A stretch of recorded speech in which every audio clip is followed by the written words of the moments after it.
చేరుకుడి వచ్చిన మీ అందరికీ యేసుక్రీస్తు నామమున పేరిట శుభాభినందనలు తెలియజేస్తాను. కొరింథీయులకు రాసిన మొదటి పత్రిక 3వ అధ్యాయము 16-17 వచనాల్లో మీరు దేవుని ఆలయమై ఉన్నారనియు దేవుని ఆత్మ మీలో నివసించుచున్నాడనియు మీరు ఎరుగరా? ఎవడైనను దేవుని ఆలయమును పాడు చేసిన ఎడల దేవుడు వారిని పాడు చేయు. దేవుని ఆలయము పరిశుద్ధమై ఉన్నది, మీరు ఆ ఆలయమై ఉన్నారు. మనల్ని దేవుడు ఏమంటున్నాడంటే, ఒక ఆలయంగా చేసుకున్నాను, నేను మీలో నివాసము చేయడానికి ఆశపడుతున్నాను అని చెప్తున్నాడు. అంటే మన దేహమే ఒక ఆలయంగా దేవుడు చేశాడు. కాబట్టి ఆలయము అంటే ఎలాగుండాలి? పరిశుద్ధంగా ఉండాలి, పాపం చేయకూడదు. ఆయన అంటున్నాడు, దేవుని ఆత్మ మీలో నివసించుచున్నాడనియు. ఆలయంలో ఏముంటుందండి? హిందువుల ఆలయంలో అయితే విగ్రహం ఉంటుంది, దాన్ని ప్రతిష్ఠ చేశారు అంటారు. క్రైస్తవ ఆలయాల్లో విగ్రహాలు ఉండవు, కానీ దాన్ని కూడా ప్రతిష్ఠ చేస్తారు. కాబట్టి మందిరంలో ఏముంటుంది? దేవుని యొక్క ఆత్మ. కాబట్టి నీ హృదయము లేదా నీ శరీరము దేవుడి యొక్క ఆలయం అయితే దాంట్లో ఎవరు నివసించాలి? దేవుడు నివసించాలి, దయ్యం నివసించకూడదు. ఎట్లాగండి దయ్యం ఎందుకు ఉంటుందండి అంటే, మరి సెల్ ఫోన్ ఏంటో, సెల్ ఫోను, టీవీలు, ఇన్స్టాగ్రాములు, యూట్యూబ్లు, రీల్స్, షార్ట్స్, ఇవన్నీ ఏంటో ఎప్పుడన్నా చూసావా? నీ జీవితంలో ఇదివరకు ఒక 10 ఏళ్ల క్రితం అవన్నీ తెలుసా నీకు? పాపం అంటే తెలియనటువంటి నీవు ఈ రోజున పాపమునకు దాసులైపోయారు. హృదయాన్ని ఏం చేశారండి? పాడు చేశారు. పాడు చేస్తే ఏం జరుగుద్ది అంటున్నాడు ఆయన. ఎవరైతే ఆ ఆలయాన్ని పాడు చేస్తారో దేవుడు వారిని పాడు చేయను. మనం పాడైపోవడానికి కారణం మనమే. ఎందుకంటే దాన్ని పాడు చేసేసాం. ఆలయంలో ఉండాల్సినటువంటి పరిశుద్ధాత్మను ఉంచకుండా పనికిమాలి అన్నీ కూడా లోపలికి వచ్చేసాయి. అర్థమవుతుందా? ఎందుకు చెప్తున్నానంటే ఈ మాటలో, దేవుని ప్రేమిస్తున్న ప్రియబిడ్డలారా, తప్పు చేసి కూడా తెలియదు అన్నట్టుగా నటిస్తే ఏమవుతుంది? తప్పు చేసి కూడా నీ తప్పును చెప్పినా కూడా వాక్యం ద్వారా సరి చేసుకోకపోతే ఏమవుతుందో తెలుసుకుందాం. ఎందుకంటే ఈ హృదయం ఆలయం కాబట్టి, ఆ హృదయ ఆలయంలో ఉండాల్సిన పరిశుద్ధత పోయినప్పుడు ఎలాగ జరుగుతుందో వాక్యం చెప్పాడు. ఎందుకు పాడైపోతామో చెప్పాడు. మరి ఈ మాటలు కూడా పాడైపోవడానికి గల కారణం, ఎందుకంటే ఆలయంలో పరిశుద్ధత లేని జీవితాన్ని జీవించారు. ఆదికాండము నుండి, ఆదికాండము 4వ అధ్యాయము 8వ వచనం. ఆదికాండం 4వ అధ్యాయం 8వ వచనం. కయ్యను గురించి మాట్లాడుతూ ఉన్నాడు దేవుడు.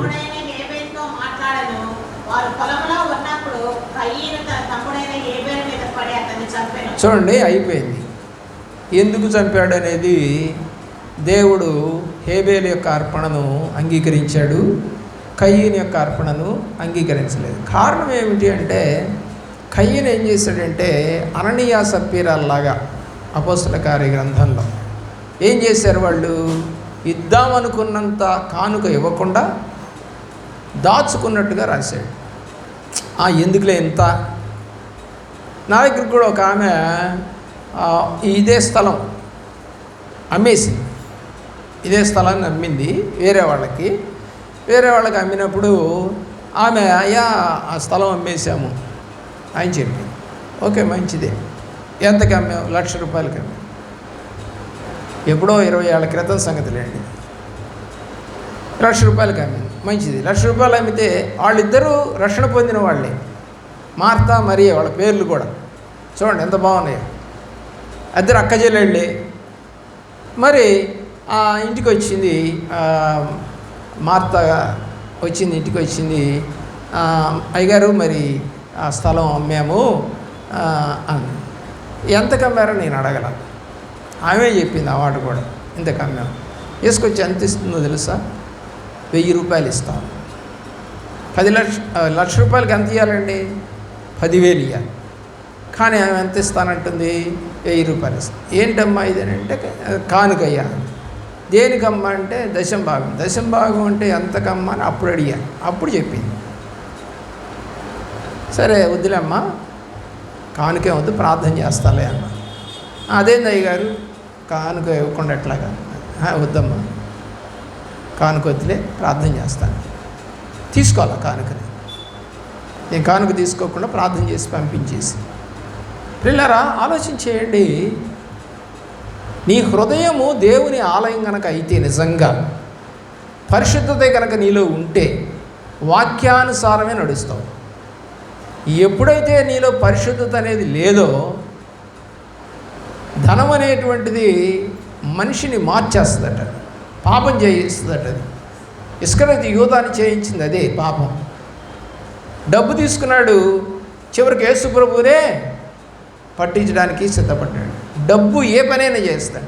కొండ మీద కోతిని కూడా దించుతుంది అని చెప్పేసి అంటారు సామెతల్లో. కొండ మీద కోతి ఎలా వస్తుందండి? నువ్వు ఎక్కలేవు కదా, ఎక్కగలిగిన వాడు ఉంటాడు. అరే ఆ కోతిని పట్టుకొస్తే 1,00,000 రూపాయలు ఇస్తానంటాడు. డబ్బు ఉంది, ఆ కోతిని తెప్పించుకుంటాడు. నిజమే. నేను ఒక రోజున మా నాన్నగారు ఆసుపత్రిలో ఉన్నారు, గవర్నమెంట్ హాస్పిటల్లో చేర్చారు. అప్పుడు గవర్నమెంట్ హాస్పిటల్లోకి నేను వెళుతుంటే వాడు పోనీయలేదు, వాచ్మెన్ పోనివ్వట్లేదు. పోనీయట్లేదంటే టైం అయిపోయిందండి, ఇప్పుడు వెళ్ళటానికి లేదు అన్నాడు.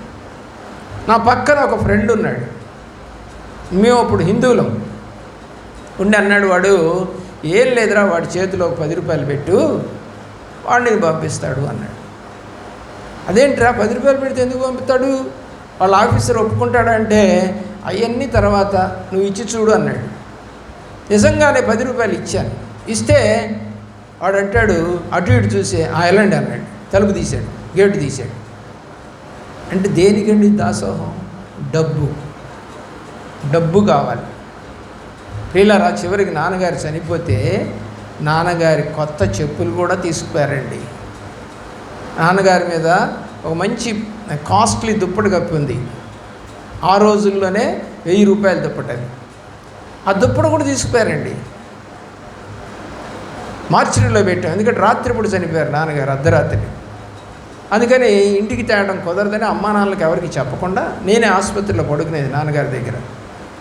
నాకు తెలిసిపోయింది, నేను బాగా గుండె నిబ్బరం కలిగినటువంటి వ్యక్తిని.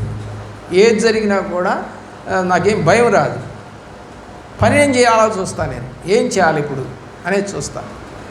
సరే వెంటనే మార్చిలో పెట్టించాము. నా ఫ్రెండ్ ఇల్లు అక్కడే ఉంది, కొత్తపేటలో, శివాని. వాడి దగ్గరికి వెళ్ళిపోయాను. ఏడుస్తూ ఉంటే వాళ్ళ అమ్మగారు వాళ్ళంతా చాలా ప్రేమిస్తారు నన్ను, నా స్నేహితులు చాలామంది ప్రేమిస్తారు నన్ను.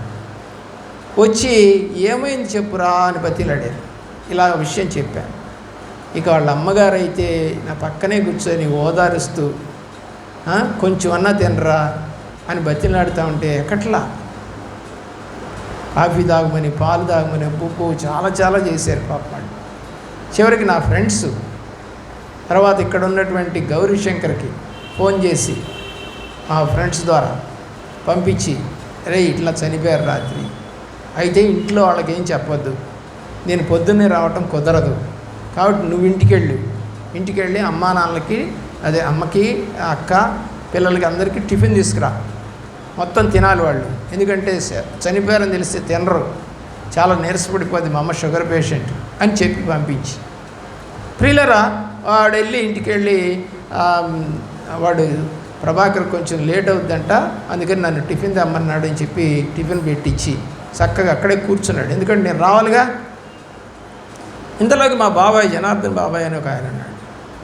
ఆయన్ని మాట్లాడి, ఒక కారు మాట్లాడి, ఆ రోజుల్లో మనలాగా ఇక్కడ లేవు, కార్లు లేవు, 25 ఏళ్ల క్రితం లేవు ఇవన్నీ, 1984లో సంగతి ఇది. ప్రియులరా, అప్పుడు జరిగిన సంఘటన. మరి కారు ఆయనే తెలుసు కాబట్టి ఆయనకి కారుని మాట్లాడి తీసుకొచ్చి, ఎందుకంటే కారులో శవాన్ని తీసుకెళ్ళలేడు, ఎందుకంటే ఆ కారు ఇంకొకళ్ళు ఎక్కరు, అయితే తెలియకుండా చేస్తారు. అలాగా కారులో శవాన్ని తీసుకొని ఇంటికి వచ్చానండి. అప్పటికి ఆ యొక్క రాతకోతలన్నీ పూర్తయి, ఎందుకంటే గవర్నమెంట్ హాస్పిటల్లో మనము సర్టిఫికేట్ తీసుకోవాలి, అవన్నీ కూడా సైన్ చేయాలి. అది ఏంటి అనేది వివరాలని.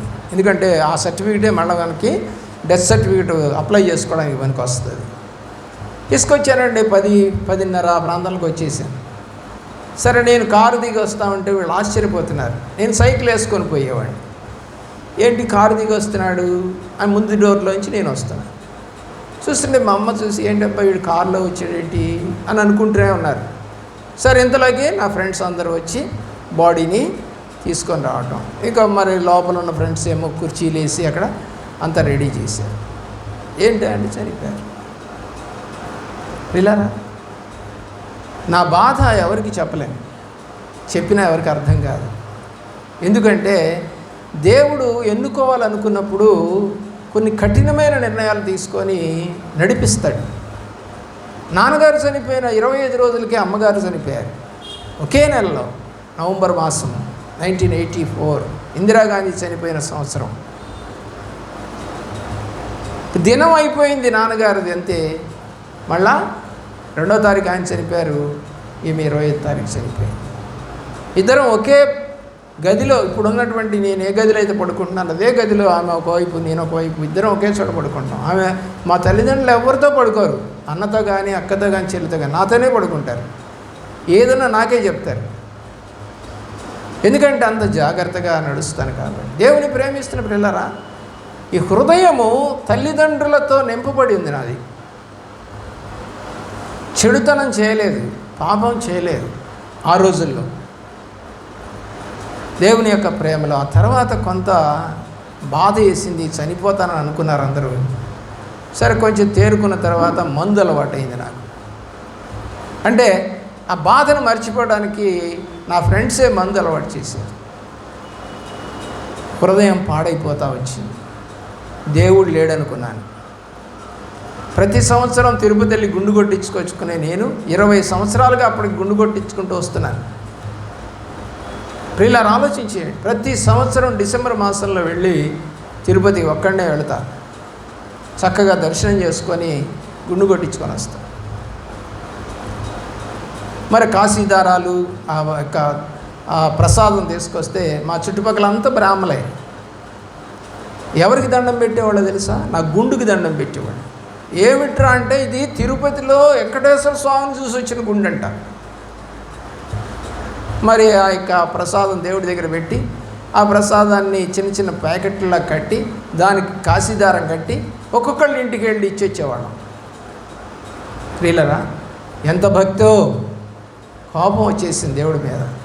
తల్లిదండ్రులు ఇద్దరిని ఒకే నెలలో చంపేశావు, ఏం దేవుడు అని. ఇక్కడ ఎంతో ప్రేమతో కన్నటువంటి ఇద్దరు చిన్నపిల్లలేం కాదు వీళ్ళిద్దరు, కయ్యను హేబేలు, ఇద్దరు కూడా యవ్వనస్తులే. అప్పటిదాకా బాగానే ఉన్నారు, కానీ దేవుడి మీద కోపం. తమ్ముడిని చంపడానికి కారణం ఏంటండి? దేవుడి మీద కోపం. దేవుడి మీద కోపంతో నా అర్పణను దేవుడు అంగీకరించలేదు, వీడు అర్పణను అంగీకరించాడు, వీడు బతకూడదన్నాడు, చచ్చిపోయాడు. 9వ వచనం చూడండి, ఆదికాండము.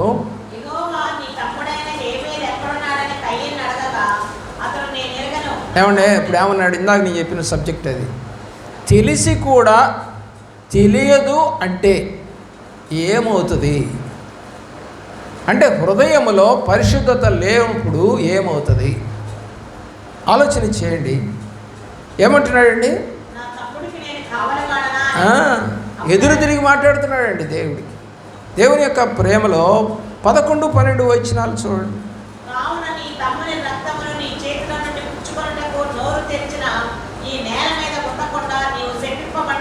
ఏమైందండి? తెలిసి కూడా తెలియదు అని చెబితే దేవుడితో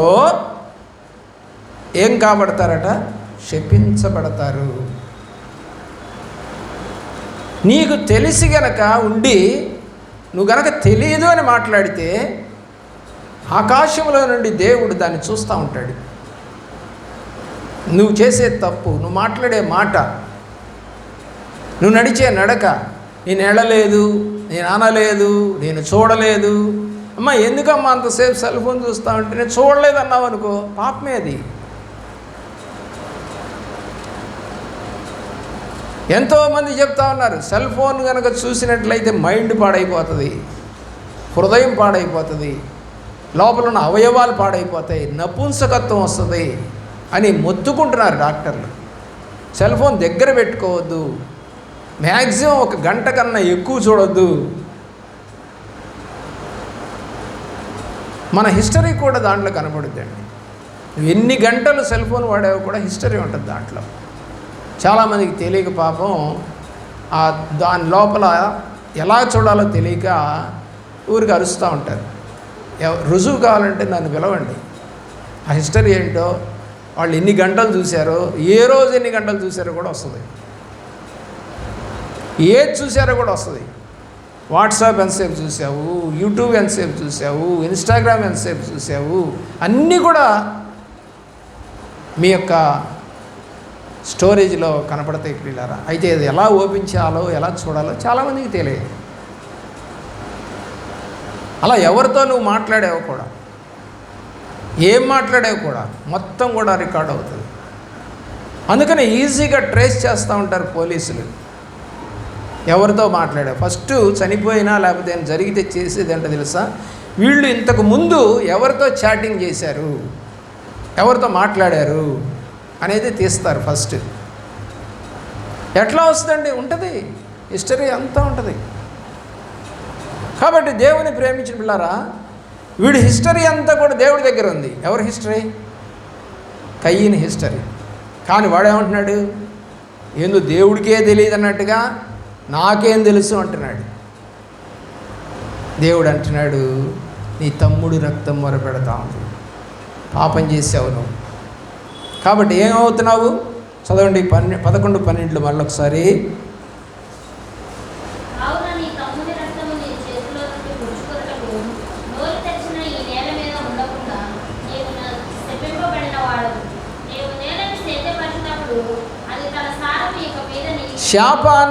శాపాన్ని ఎలాగా కూడా చెప్తున్నాడు, శాపము ఎలాగా ఉంటుందో కూడా చెప్తున్నాడు. నువ్వు నేలను ఇక సారం లేదు. ఇప్పుడు మనం తింటున్నటువంటి ఆహారం ఏంటో చెప్పండి, సారం కలిగిన ఆహారమేనా? కాదు. సారం కలిగిన ఆహారం తిన్నటువంటి వాళ్ళు ఉక్కు పిడుగుల్లాగా ఉన్నారు ఆ రోజుల్లో. 90 ఏళ్ళు వచ్చినా కూడా మా జేజమ్మ పొలానికి వెళ్ళి గడ్డి మోసుకొని వచ్చిందండి. గడ్డి మోపు అంటే ఎంత బరువు ఉంటుందో తెలుసా? పచ్చిగడ్డి, ఎండుగడ్డి కాదు, పచ్చిగడ్డి చాలా బరువు ఉంటుంది. దరిదాపుగా 30-40 కేజీలు ఉంటుంది. ఎందుకంటే మళ్ళా ఉన్న గేదెలన్నిటికీ కావాలి, మాటి మాటికి పొలం పోయి తేలేము. అందుకని పెద్ద మూట కట్టుకొని తీసుకొని వచ్చి అడపడేసి అప్పుడు స్నానం చేసి భోంచేసి. దేవుని ప్రేమిస్తున్న ప్రియ బిడ్డలారా, శాపం పెట్టాడు. ఏమని? నువ్వు సేద్యపరుచుకున్నటువంటి భూమి సారాన్ని ఇవ్వదు. సారం అంటే సారం లేనటువంటి ఆహారం. సారం కలిగిన ఆహారం వేరు. సారం కలిగిన ఆహారం అంటే మందేయకుండా, ఎరువేయకుండా స్వచ్ఛందంగా భూమిలో నుంచి పండి వచ్చేది అని ఆర్గానిక్ అంటారు. ఈ ఆర్గానిక్ కూడా కొంత తేడా ఉందనుకోండి. రెండవది, మొట్టమొదటిది తెలిసని చెప్పి తప్పు చేసి కూడా తెలియదనంటే ఏం జరిగిందో చెప్పాం. ఎందుకని అతని హృదయమైన ఆలయాన్ని పాడు చేసుకున్నాడు. రెండవది దేవుని యొక్క 2 రాజుల గ్రంథం 5వ అధ్యాయం 20వ వచనం నుండి 25వ వచనం వరకు. 20వ వచనం చదవండి. 2వ రాజుల గ్రంథం 5:20 గెహజీ గురించి రాస్తా ఉన్నాడు.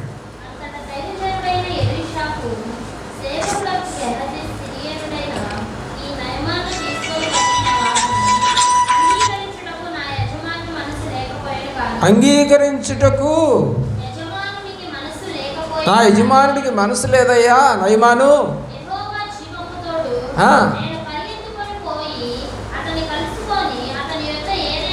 అతని యొద్ద ఏదైనా దొరుకుద్దేమో. ఎక్కడికి వెళ్తున్నాడండి? నయమాన్ దగ్గరికి వెళ్తున్నాడు. నయమానికి ఏముంది? అంతకుముందు కుష్ఠరోగం ఉంది. ఇప్పుడు ఎవరి దగ్గరికి వెళ్తున్నాడంటే ఆ నయమాన్ దగ్గరికి వెళ్తా ఉన్నాడు. దేవుని ప్రేమిస్తున్న ప్రియబిడ్డలారా, ఎక్కడికి వెళ్తున్నాడు? ఆ ఆ నయమాన్ దగ్గరికి వెళ్తున్నాడు. కుష్టు పోగొట్టుకున్న నయమాన్ దగ్గరికి వెళ్తా ఉన్నాడు. చదవండి.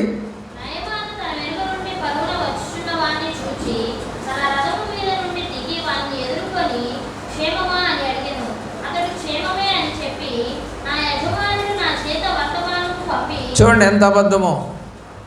నిజంగా సేవకుడు పంపాడండి, అతన్ని పంపలా. ఇతనే అబద్ధం చెప్పాడు నయమానికి.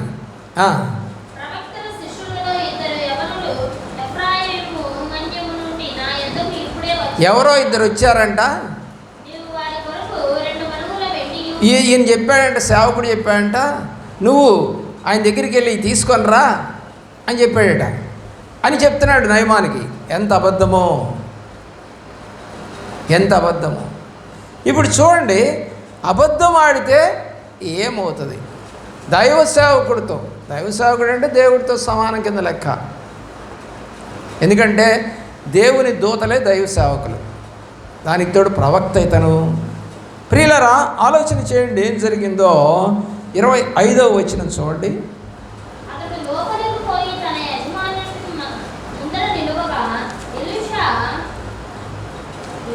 చదువు.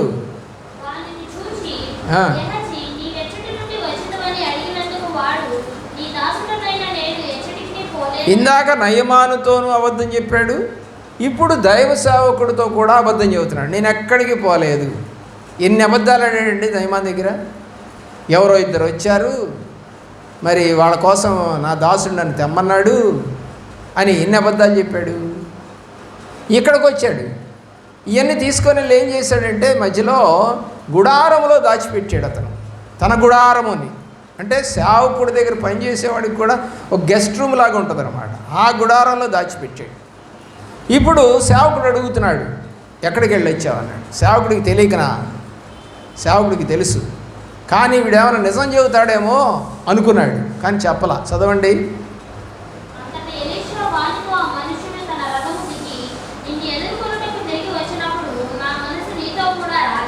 ఏమండి, ఇతనికి ఎవరు వర్తమానం ఇవ్వలేదు, దేవుడే చెప్పాడు. సేవకుడికి దేవుడే చెప్పాడు, నీ దాసుడు పోయి వాడి దగ్గర తెచ్చుకున్నాడు. రథము దిగి వస్తున్నప్పుడు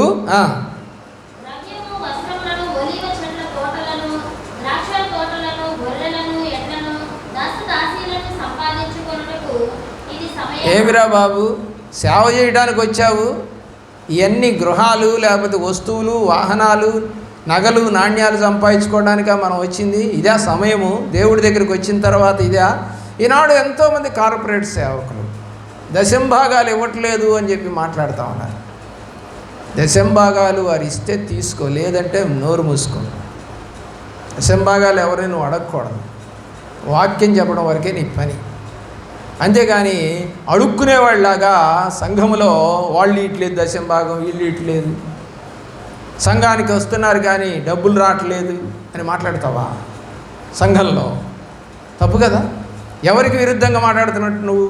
దేవునికి విరుద్ధంగా. ఎక్కడైనా ఎవరైనా మీరు దశంభాగాలు ఇవ్వండి అని శిష్యులు ఎవరైనా బైబిల్లో అడిగారా?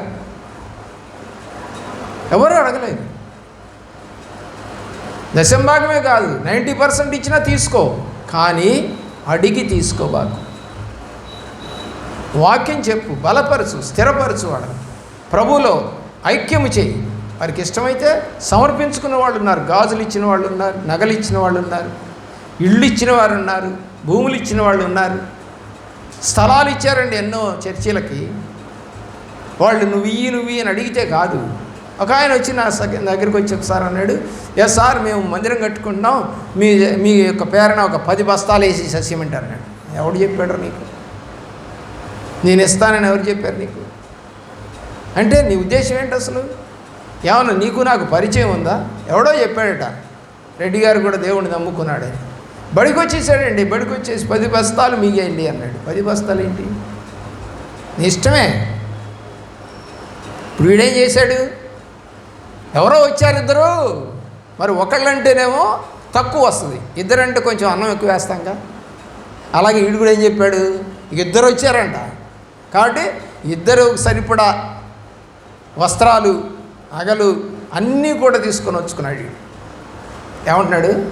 నేను ఎక్కడికి పోలా. దైవసేవకుడు అంటున్నాడు, నువ్వు వెళ్ళొచ్చి కూడా వెళ్ళి రాలేదని మాట్లాడుతున్నావే. ఇప్పుడు ఏమవుద్దు చూడండి 27వ వచనం.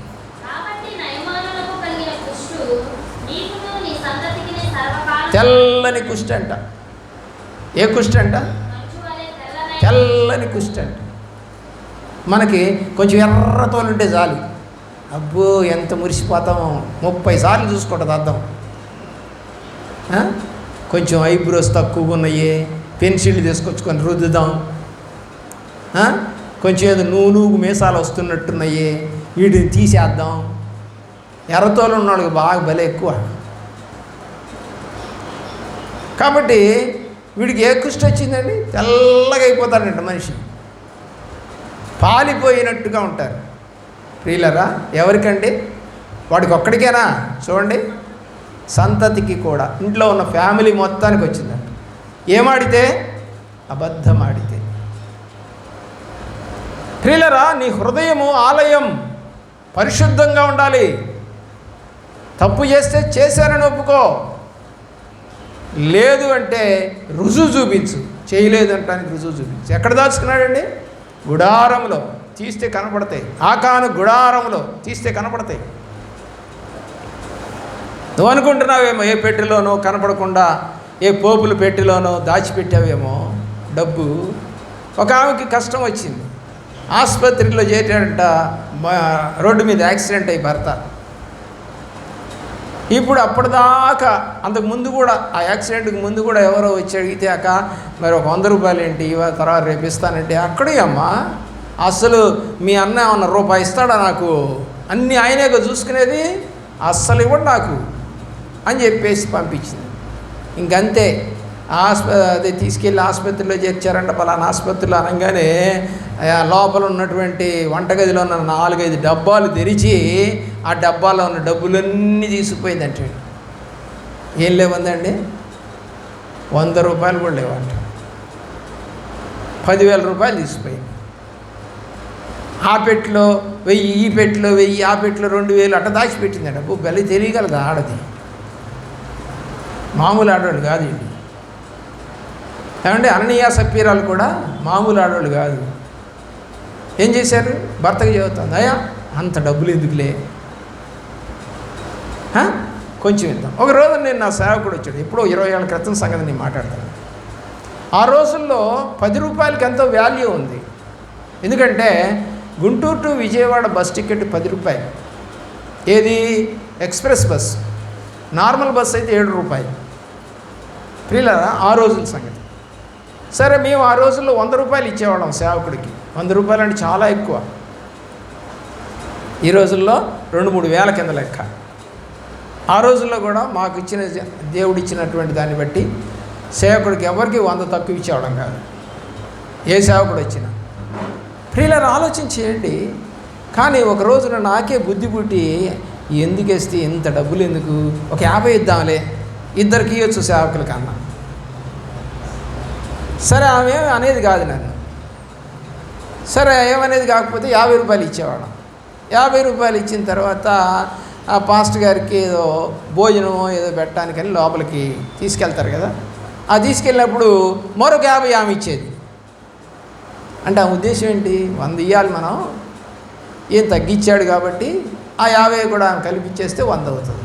అంటే మా కుటుంబానికి రావాల్సిన దీవెన పోగొట్టుకోకుండా ఉండాలి అనేది ఆ ఉద్దేశం.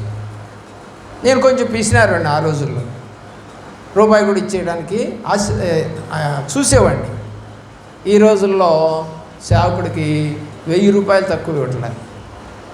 మినిమం 1 గంట వచ్చి వాక్యం చెప్పినందుకు 1000 రూపాయలు ఇస్తాం. ప్రియులరా, దేవుని యొక్క ప్రేమ. దూరం నుంచి వస్తే 2000 ఇస్తాం. ఇక్కడే ఉంటే మరి పోవడానికి వీలు లేకుండా ఉన్నప్పుడు 3000 ఇస్తాం. పెంచుతూ ఉంటాం దాన్ని, ఆ యొక్క డిస్టెన్స్ని బట్టి. ప్రియులారా, ఆలోచన చేయండి. వీడు ఏం చేశాడండి? దాచుకున్నాడు, అబద్ధమాడాడు, 2 పనులు చేశాడు. హృదయంలో ఎంత కుళ్ళుందో వీడికి. దైవ సేవకుడికి చెప్పకుండా సంపాదించుకోవాలి. ఏమండి? అబద్ధం ఆడితే ఏం పోయిందిలే, బైబిల్లో ఉంది. కీర్తనలు అన్నాడు, అబద్ధం ఆడేవారు నాకు అసహ్యము అని రాశాడు. సరే అయినా నేను వివరం చెప్పట్లేదు, సబ్జెక్ట్ చెప్తున్నా. మూడవ వ్యక్తి గురించి మనము మాట్లాడుకుందాం. తెలిసి తెలియదని అంటే ఏమవుతుంది? తప్పు చేసి తెలియదన్నాడు కయ్యను, అబద్ధం ఆడాడు గెహజీ. తెలిసి తెలియదు అని అంటే ఏమవుతుందో చూద్దాం. మత్తయి సువార్త 26:14. మత్తయి సువార్త 26:14.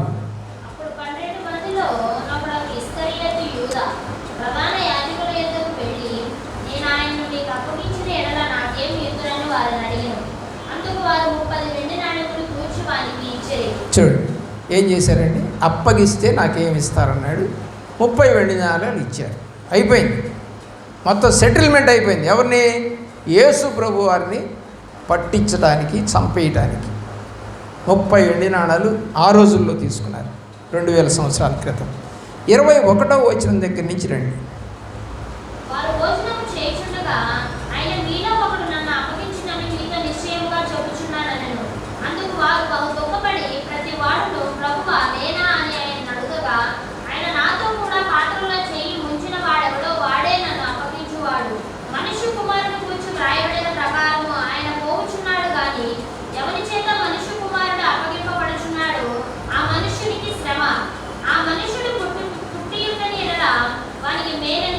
దేవుని ప్రేమించి పిల్లారా, ఏమని చెబుతున్నాడు దేవుడు? నాతో కూడా పాత్రలో చెయ్యి ముంచువాడే నన్ను పట్టించువాడు అని అంటే, ఇప్పుడు ఇస్కరియోతు యూదా అన్నాడు నేనా అంటే, పట్టివ్వటానికి డబ్బులు మాట్లాడుకొని డబ్బులు తీసుకున్నటువంటి వ్యక్తి గురించి దేవుడు మాట్లాడుతూ ఉంటే తెలియదు అన్నట్టుగా, నాకెవరో తెలియదు అన్నట్టుగా, నేను కాదు అన్నట్టుగా, నేను కాదు కదా అన్నట్టుగా మాట్లాడతాను. చూడండి,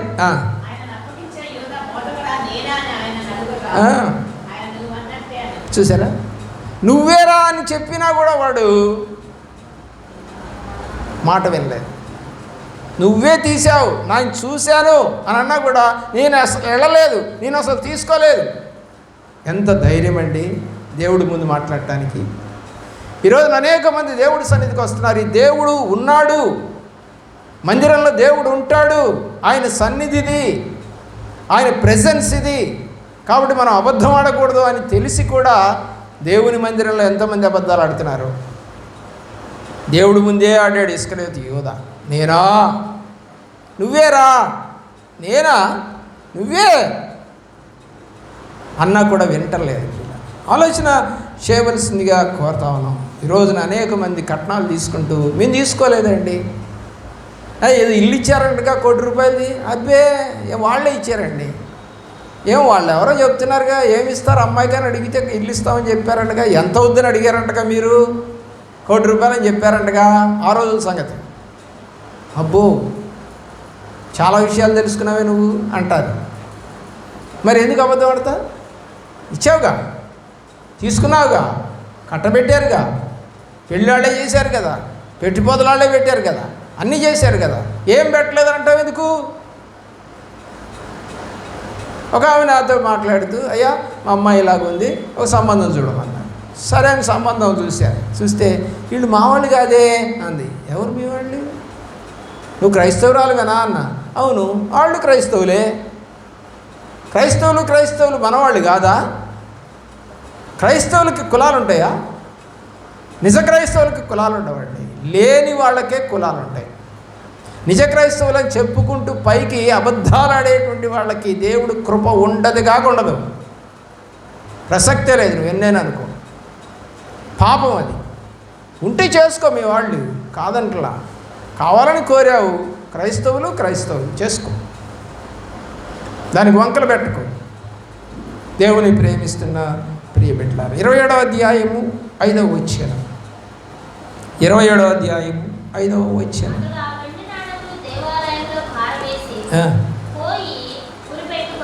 ఎవరండి? అబద్ధం ఆడినాడు. తెలిసి కూడా తెలియదని అన్నాడే, డబ్బులు తీసుకొని కూడా తీసుకోలేదన్నాడే, పట్టిస్తామని చెప్పినా కూడా నేనా అన్నాడే, వాడికి వాడే చచ్చిపోయాడు. సాతానుడు తోస్తుంది. పాపాన్ని చేయడానికి తోస్తుంది, చనిపోవడానికి కూడా తోస్తుంది. సూసైడ్స్ అన్నీ ఏంటి? సాతాను తోసేది. బావిలో పడి చావు, ఎలుకల మంది చావు, అలాగే ఉరే పెట్టుకొని చావు, అన్నీ చెప్పేది ఎవరండి? చావు అని చెప్పే మాట ఎవరు? సాతాను. జీవము గల దేవుడు చెప్పే మాట ఏంటి? నువ్వు నాలో జీవించు అని చెప్తాడు ఆయన. చావమని చెప్పడు ఆయన. ప్రభువారు ఎప్పుడు చావమని చెప్పడు. సాతాను చెప్పే పని, సాతాను చెప్పే పని అది. దేవుని యొక్క ప్రేమలో ఇతను ఏమైపోయాడండి? ఉరి పెట్టుకొని చచ్చిపోయాడు. అలాగే అపోస్తుల కార్యగ్రంథం 5వ అధ్యాయంలో అంతా హిస్టరీ అంతా మీకు తెలుసు, 1 నుంచి 10 వరకు. అననీయ సప్పీరాలు కూడబలుక్కొని సేవకుడితో అబద్ధమాడితే ఇద్దరు కూడా చనిపోయారండి. అదంతా 10వ వచనం దాకా మీకు కనపడుతుంది. 10వ వచనం ఒకటి చదవండి.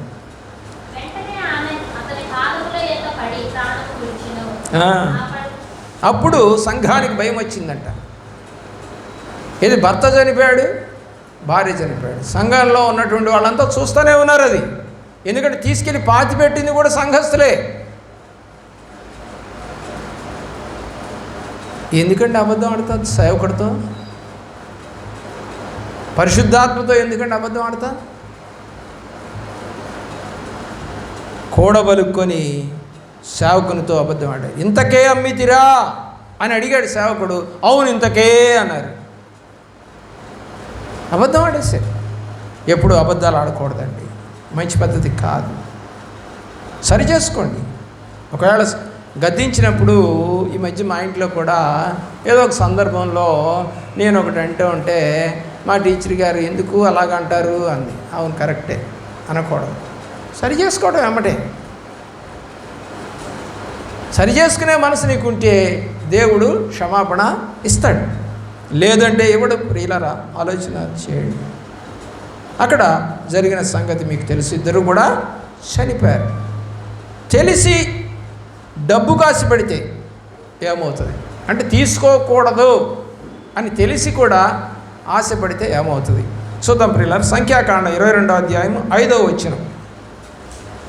22వ అధ్యాయము సంఖ్యాకాండము 5వ వచనం నుండి 41వ వచనం దాకా ఒక సబ్జెక్ట్ కనపడుతుంది మీకు, ఒక సందర్భం బిలాము గురించి.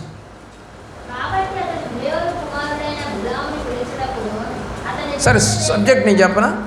సరే, బిలాము దగ్గరికి బాలాకు వాళ్ళు వచ్చారు, సేవకులు వచ్చి డబ్బులు ఇస్తామయ్యా, నువ్వు ఇశ్రాయేలుని శపించాలి అని అంటే ప్రార్థన చేస్తాడు. చేస్తే దేవుడు అంటాడు నువ్వు వెళ్ళొద్దు అని అంటాడు. ఏది శపించడానికి వెళ్ళొద్దు అంటాడు. సరే వాళ్ళు ఏం చేస్తారు? వెనక్కి వెళ్ళిపోయి అయ్యా నేను వెళ్ళని చెప్పేసి అంటున్నాడు అని అంటే ఇంకెక్కువ డబ్బులు ఇస్తాడు బాలాకు, మళ్ళా పంపిస్తాడు. ఇప్పుడు వద్దని చెప్పాడుగా దేవుడు. వద్దన్నప్పుడు ఇంకో ఎక్కువ డబ్బులు ఇస్తే అవునంటామా? అంటారు, కొంతమంది అంటారు. సంతకం పెట్టడానికి ఆఫీసర్లు కొంతమంది అడుగుతారు, డబ్బులు అడుగుతారు. ఎంత? 1,00,000 రూపాయలు. అయ్యా 1,00,000 రూపాయలు ఇచ్చుకోలేనయ్యా, ఒక 20,000 ఇస్తాను. కుదరదు. 70,000 లేదయ్యా, ఒక 20 ఇస్తానయ్యా. సరే ఒక 50. ఎట్లా చేస్తారండి డబ్బుల్ని? ఎలాగలా డబ్బు తీసుకోవాలి, ఎందుకంటే ఊరికొక్క సంతకానికే వాడు చేసే పనేలే. పాపము చేయటానికి మనసు ప్రేరేపించినప్పుడు ఆ పాపానికి తగిన ప్రతిఫలం అనేది ఆ కుటుంబం అనుభవిస్తుంది, వాళ్ళు కూడా అనుభవిస్తారు. ప్రియులారా, రెండోసారి డబ్బులు ఎక్కువ తీసుకొని వస్తే మళ్ళా దేవుడి దగ్గర అడిగాడండి. ఇప్పుడేమన్నాడు దేవుడు? పోమన్నాడు. పోతూ ఉంటే ఏం జరిగింది? దేన్ని తీసుకుపోతున్నాడు? గాడిదేమో అతన్ని 3 సార్లు కింద పడేస్తుంది. గాడిదని కొడతాడు. కొడితే 3వ పర్యాయం కింద పడేసినప్పుడు అతనికి ఒక దేవదూత కనపడుతుంది. ఎలా కనపడుతుంది తెలుసా? కత్తి పట్టుకొని. అప్పుడు గాడిద మాట్లాడుతుందండి. దేవుడు గాడిదకి మాటలు ఇచ్చాడు. నేను నీకు సరిగానే ప్రవర్తించి తిని కదా, నన్ను ఎందుకు కొట్టావు అని అడుగుతుంది. అప్పుడు చెప్తాడు, నువ్వు ఇలా చేసినందుకు కొట్టాను. అరే, నేను కనుక అలా పడేయకుండా ఉన్నటువంటి పాటికి ఎప్పుడో చచ్చేవాడు. ఎవరు కనపడుతున్నారండి దారిలో? దేవదూత కత్తి పట్టుకొని. ఆ గాడిదే కనుక నేను పడేయకుండా ఉన్నటువంటి పాటికి నువ్వు చచ్చేవాడు అంటాడు. దేనికి ఆశపడ్డాడంటే ప్రవక్త? డబ్బుకి ఆశపడ్డాడు. ఈనాటి సేవకులు ప్రవక్తలు అని చెప్పుకుంటూ ఫ్యాన్ గిరగిరా తిరుగుద్ది, కారు డీజిల్ లేకపోయినా నడుస్తుంది, ఫ్యాన్ కూడా కరెంట్ లేకపోయినా తిరుగుద్ది అంట, ఇన్వర్టర్ మీద తిరుగుద్దా అని ప్రవచనాలు చెప్పి ప్రజల్ని మోసం చేశారు. నిన్న ఒక ఆయన మాట్లాడుతూ అన్నాడు, ప్రవీణ్ పగడాల గారు చనిపోతారని పాపం ఆ దైవ సేవకుడికి దేవుడు చెప్పలేదేమో. పోని చనిపోయారు, ఎవరు చంపారో దేవుడు చెప్పలేదేమో. దొంగ ప్రవచనాలు వద్దండి. అబద్ధం ఆడి జనాలు సంపాదించుకోవద్దు. అసలు నిజంగా నువ్వు చెప్తే జరగాలి అంతే. అది జరగలేదంటే బైబిల్లో ద్వితీయోపదేశకాండంలో వాడు దొంగ సేవకుడు అని కూడా రాశాడు. నేను చెప్పకుండానే తన సొంతగా చెప్పుకునే వాళ్ళు ఉంటారు, డబ్బా కొట్టుకునే వాళ్ళు అని రాశాడు దేవుడు. ఈ డబ్బా కొట్టుకునే వాళ్ళు లేరా? ఇప్పటికీ కూడా చూస్తూ ఉన్నాం మనం డబ్బా కొట్టుకునేవాళ్ళు. వద్దండి, లేని దాన్ని నువ్వు సృష్టించుకోవద్దు. వాక్యం చేతనైతే చెప్పు. ఎంతగా నువ్వు డబ్బు సంపాదించుకోవడానికి అయితే సేవకు రావద్దు, ఆత్మలు సంపాదించుకోవడానికి రా, నిలబెట్టు. ఆత్మల ద్వారా నువ్వు మరికొన్ని ఆత్మలను సంపాదించుకోవడానికి ప్రయత్నం చేయి. అలాంటి సహవాసంలో నుంచి వచ్చాను నేను. దేవుని యొక్క ప్రేమలో జ్ఞాపకం చేసుకోండి. ఏం జరిగిందండి? డబ్బుకు ఆశపడినటువంటి ఇతను గురించి బైబిల్లో యెహోషువ గ్రంథం చదవండి, 13వ అధ్యాయం 12వ వచనం. యెహోషువ గ్రంథం 13:12. యెహోషువ గ్రంథం 13వ అధ్యాయం 12వ వచనం.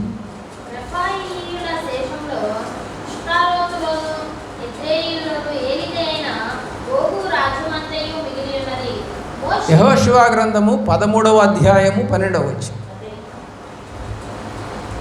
సరే, ఏం జరుగుతుందంటే ఇక్కడ బిలాముని చంపేస్తారు. సోదెగాడు అంటారు. బిలాము ఎవరయ్యారండి ఇక్కడ? సోదెగాడు. బిలాము సోదెగాడు ఎందుకు అయ్యాడు చెప్పండి? బిలాము సోదెగాడు కారణం ఏంటంటే డబ్బు. చదువు. సరే, బిలాము గురించి చాలా మాటలు బైబిల్లో రాశాయి. ఇంకొక మాట చూద్దాం. 2 పేతురు గ్రంథము 2వ అధ్యాయము 15-16 వచనాలు చూడండి.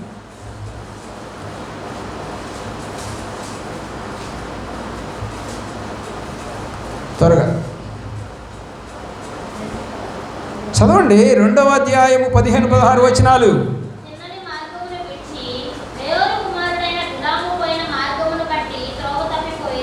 ఏం చేస్తున్నారంట?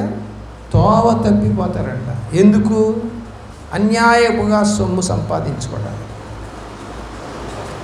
అన్యాయంగా సొమ్ము సంపాదించుకోవడానికి ప్రయాసపడినటువంటి, దేవునితోనే మాట్లాడగలిగినటువంటి సేవకుడు బిలాం.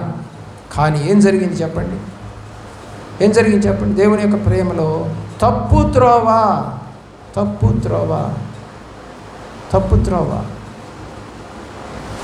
దేవుని యొక్క ప్రేమ. 13వ అధ్యాయము 22వ వచనం యెహోషువ గ్రంథంలో, ఇశ్రాయేలు బేయేరు కుమారుడగు సోదెగాడునైన బిలామును తాము చంపిన తక్కిన వారితో పాటు ఖడ్గముతో చంపిరి. దేవుని ప్రేమించిన పిల్లలు చాలు. అది ఇంకొకటి యూదా పత్రికలో 11వ వచనంలో ఉంటుంది. ప్రకటన గ్రంథం 2వ అధ్యాయం 14వ వచనంలో కూడా ఇంకొక మాట ఉంది. ప్రకటన గ్రంథం 2వ అధ్యాయం 14వ వచనం.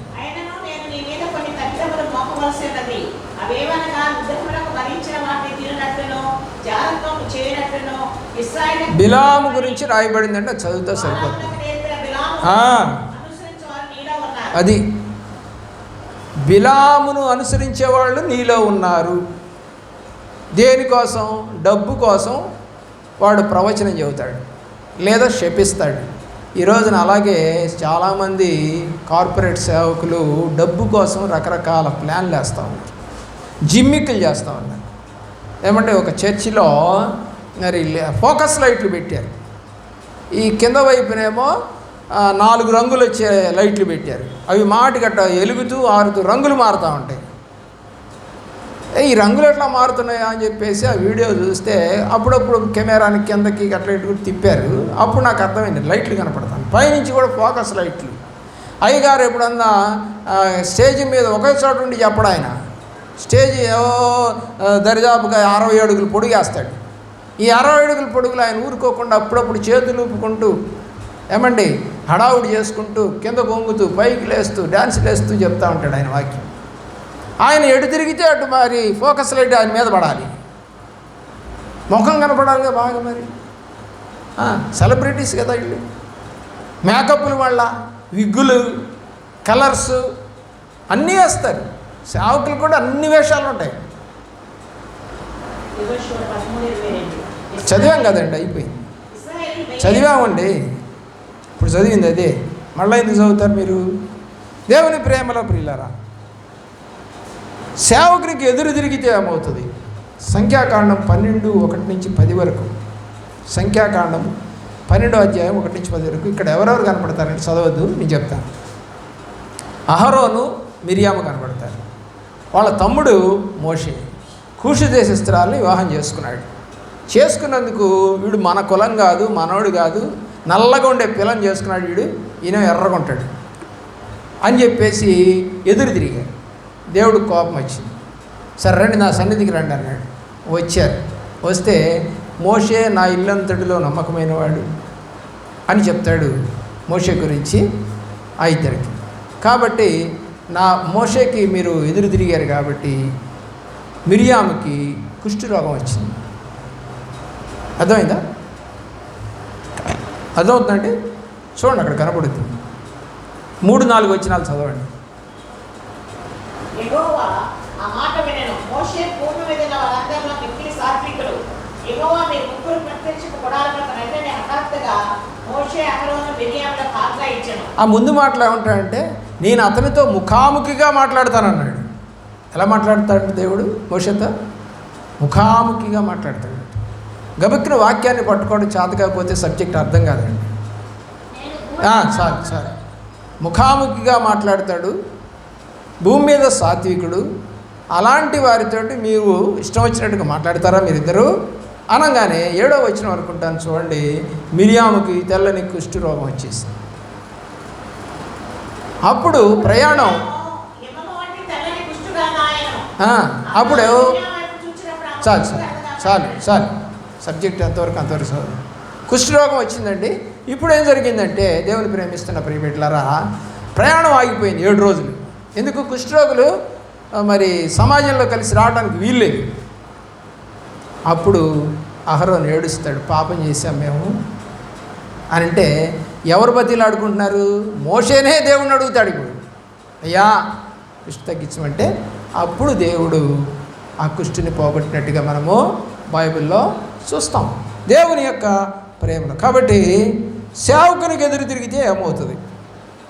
తిరగకూడదు. దేవుడు వాళ్ళ చుట్టాలైనా సరే తిరగకూడదు, బంధువులైనా సరే తిరగకూడదు, ఇంటివారైనా సరే తిరగకూడదు. దేవుని మాట వినకపోతే చెరలోనికి పోతారు. ఇంకొక విషయం, ఇర్మియా 20వ అధ్యాయము 4వ వచనం. ఇర్మియా 20వ అధ్యాయం 4వ వచనము 6వ వచనం. యెహోవా ఈ మాట సెలవిస్తున్నాడు, నీకును నీ స్నేహితులందరికీ ఇవే భయకారణంగా ఉండేటట్లు చేయుచున్నాను. నీవు చూచుచుండగా వారు తమ శత్రువుల ఖడ్గం చేత కూలిదరు మరియు యోధా వారందరినీ బబులోను రాజు చేతికి అప్పగింతును. అప్పగించేస్తా. 22వ అధ్యాయము 22వ వచనం. 22. నీ కాపులందరూ గాలి పీల్చుదురు, నీ విటకాలను చెరలోనికి పోవుదురు. అందరూ చెరలోనికి వెళ్ళిపోతారు, జాగ్రత్త అని చెప్పాడు ఇర్మియా. కానీ వినలేదు. 25వ అధ్యాయము 11, 12 వచనాలు. 25వ అధ్యాయం 11, 12 వచనాలు.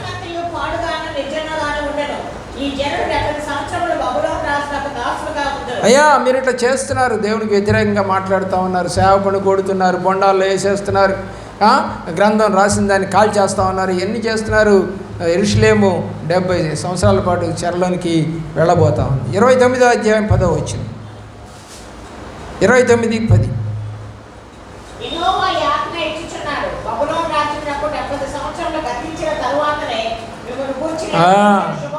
ఈ 70 సంవత్సరాలు తప్పదు మీకు శిక్ష. ఎందుకంటే ఇర్మియా చెప్పినట్టుగా మీరు వినలేదు కాబట్టి. దానికి చాలా ఇది ఉంది, హిస్టరీ ఉంది. ఎందుకు 70 సంవత్సరాల చెరలోకి వెళ్ళాలనేది ఇంకొక సబ్జెక్ట్. అది ఏదైతే ఇంకొక రోజు మనం చెప్పాం ఆల్రెడీ. అయినా మరొక రోజు కావాలంటే ఎవరన్నా చెప్దాం. తర్వాత చూడండి, ప్రవక్త కూడా దేవుని మాట వినకపోతే, హృదయం దేవాలయం, ఆ దేవాలయంలో పాడు రాకూడదు. ప్రవక్త కూడా దేవుడి మాట ప్రకారంగా నడవకపోతే, మొదటి రాజుల గ్రంథం 13వ అధ్యాయం 14వ వచనంలో ఈ యొక్క ప్రవక్త పేరు లేదు. ముసలి ప్రవక్త ఒక అతను, మరి దేవుని ప్రవక్త ఒక అతను, ఇద్దరు కనబడతారు అక్కడ మీకు. అయితే అప్పుడు రాజు బలిపీఠం ఎక్కి ఆ యొక్క చేతిని చాపినప్పుడు, అలా చేయకూడదు నువ్వు అని చెప్తే, నువ్వు నన్ను అంటావా అని చెప్పి చేయి దిగిపోతే చేయి రాదు, అది ఇరుక్కుపోతుంది, అంటే వెనక్కి రాదు. అప్పుడు దైవ సేవకుని అడుగుతాడు, అయ్యా ప్రార్థన చేయమంటే ప్రార్థన చేస్తాను. అయితే మా ఇంటికి వచ్చి నువ్వు భోజనం చేయమంటాడు రాజు. లేదు, నా దేవుడు భోజనం చేయొద్దు అన్నాడు, పానం కూడా చేయొద్దు అన్నాడు అని వెళ్ళిపోతుంటే ముసలాడు అక్కడ వస్తాడు. ఆ ముసలి ప్రవక్త వచ్చి, నేను కూడా ప్రవక్తనే, మా ఇంటికి వచ్చి భోజనం చేయమన్నాడు. అంటే దేవుడు వద్దన్నాడు అని చెప్తాడు అతనికి కూడా. కానీ అతను బలవంతం చేసేసరికి తింటాడు. తిరిగి అతను మళ్ళా మరుసటి రోజు వెళ్ళిపోతూ ఉంటే ఆ గాడిదని ఎక్కి మధ్యలో సింహం వచ్చి అతన్ని చంపేస్తుంది. కానీ తినదు, ప్రవక్తని తినదు, గాడిద అక్కడే ఉంటుంది. ఇలా ఆలోచించండి, ఆ విషయం అతనికి తెలుస్తుంది. తీసుకెళ్ళి అతన్ని తీసుకొచ్చి పాతి పెడతాడు. దేవుని ప్రేమిస్తున్నా ప్రేమ పెట్టదా? దేవుడు వద్దన్నది కనుక చేస్తే, ప్రవక్త అయినా సరే దేవుడు ఎవరిని ఊరుకోడండి. ఆలోచన చేయండి. అది మీరు 14వ వచనం నుండి 24వ వచనం దాకా ఆ సందర్భం కనపడుతుంది. తర్వాత ఆకాన్, యెహోషువ గ్రంథం 7వ అధ్యాయం 1 నుంచి 26, శపితమైనది తెచ్చుకోవద్దు అన్నాడు. తెచ్చుకున్నాడు. యెహోషువ అడిగితే చెప్పట్లేదు. మొత్తం 12 గోత్రాలు వారిని వరుసలో నిల్చోబెడితే, అప్పుడు ఎందుకు నాయన ఇలా చేసావు అని అడుగుతాడు. అడిగిన తర్వాత ఆ పాపము చేసిన అతను షీనారు వస్త్రము, మరి బంగారు కమ్మి తన గుడారంలో దాచుకున్న సంగతి చెప్తాడు. అంటే మొదలు చెప్పడు, తర్వాత చెప్తాడు. చెప్పిన తర్వాత శిక్ష ఉంది కదా, రాళ్ళు తీసుకొని కొట్టి ఆకోరు లోయల్లో ఆయన చంపేశారు. వాళ్ళకున్న సమస్తాన్ని చదవండి, చివరి మాట 25, 26. అది మొత్తాన్ని చంపేశారు. కాబట్టి అబద్ధం అనేది ఆడకూడదు. సేవకుడితో తప్పు చేసి కూడా చేయలేదని అనకూడదు, లేదా మౌనంగా ఉండకూడదు. కాబట్టి హృదయము దేవుని ఆలయం, పరిశుద్ధత కోరుకుంటున్నాడు దేవుడు. అలాగే సౌలు, మొదటి సమూయేలు గ్రంథం 15వ అధ్యాయము 3వ వచనంలో, మొదటి సమూయేలు గ్రంథం 15:3లో సౌలు,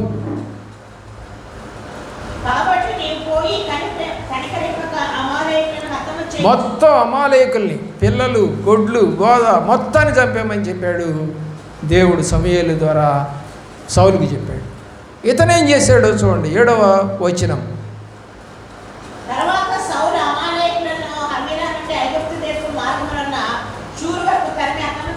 సరే, ఇక్కడ చదివాడని హతం చేశాడు. ఆ మధ్యలో ఏమైనా ఉంటుందంటే, కొవ్వినటువంటి ఎడ్లను తీసుకొచ్చి దాచిపెట్టాడు. ఆ రాజును కూడా తీసుకొచ్చి చంపేశాడు. మంచిది. అయితే 31వ అధ్యాయము 1వ వచనం, అక్కడ వద్దులండి, 15వ అధ్యాయము 27వ వచనం చూడండి, 27 నుంచి 29 దాకా. ఇంకా ముందుకెళ్ళండి, 24కి వెళ్ళండి.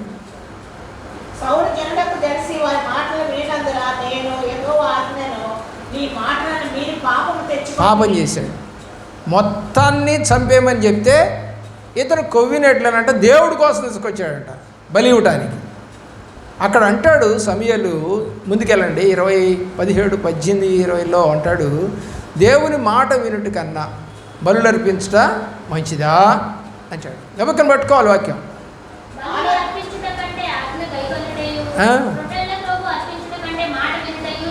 అది ఏం చేయాలో అది చేయకుండా నువ్వు మాట వినకుండా తిరిగావు అని చెప్పి కోపం వచ్చి, నీకన్నా ఒక మంచి దేవునికి ఇష్టమైన వాడిని ఎన్నుకున్నాడు దేవుడు, నిన్ను రాజుగా తీసేసాడని కూడా చెప్తాడు. తర్వాత 31వ అధ్యాయం 1 నుంచి 10 వచనాలు కనుక మీరు చూస్తే, 31వ అధ్యాయము 1 నుంచి 10 దాకా మీరు చూస్తే మొదటి సమయంలో ఆ ముగ్గురు కొడుకులు ప్లస్ సౌలు చనిపోతారు. అందరూ చనిపోతారు. అండ్ ముగ్గురు కుమారులు చనిపోయిరి అని రాసి ఉంటుంది చూడండి. ముగ్గురు కుమారులు అతను చనిపోయారు. సౌలు తనకు తానే కత్తి భూమి మీద దిగేసుకొని చనిపోతాడు. అతను సేవకుడిని చంపమంటే నేను చంపను అంటాడు. ఇక అన్యుల చేతిలో నేను ఎందుకు చచ్చిపోవాలని తనకు తాను చచ్చిపోయాడు. దీన్ని కూడా ఏమంటారు చెప్పండి? ఆత్మహత్య కాదా? తనకు తాను చచ్చిపోవడం ఆత్మహత్య కదా. ముగ్గురు కుమారులేమో చంపేశారు, తలకాయ కూడా తీసేశారు. అక్కడ 9, 10, 8 నుంచి 10 వచనాల్లో తలకాయ కూడా తీసుకెళ్ళారు. మొండాన్ని ఒక చోట బారేశారు. ఎంత ఘోరమైన చావు చచ్చాడు. ఎవరి మాట విన్నందుకు? దేవుడి మాట విననందుకు. వారు ఎవరైనా సరే, దేవుడు ఏర్పాటు చేసుకున్న మనుషులైనా సరే దేవుడి మాట వినకపోతే అలాగే జరుగుతుంది. కాబట్టి దేవుని ప్రేమిస్తున్న ప్రియబిడ్డలారా, ఒక మాటని మనం చదివి ముగించుకుందాం. దేవుని యొక్క మహాకృపలో తిమోతికి రాసిన 2వ పత్రిక 1వ అధ్యాయం 12-13 వచ్చినారు. తెలియక పాపం చేస్తుంది కాబట్టి కనికరింపబడి తిని అంటాడు పౌలు. ఏం చేశాడంటే తెలియక చేశా. అంతకుముందు అంటాడు పూర్వం దోషకుడను హింసకుడను హానికరుడను అని చెప్తాడు.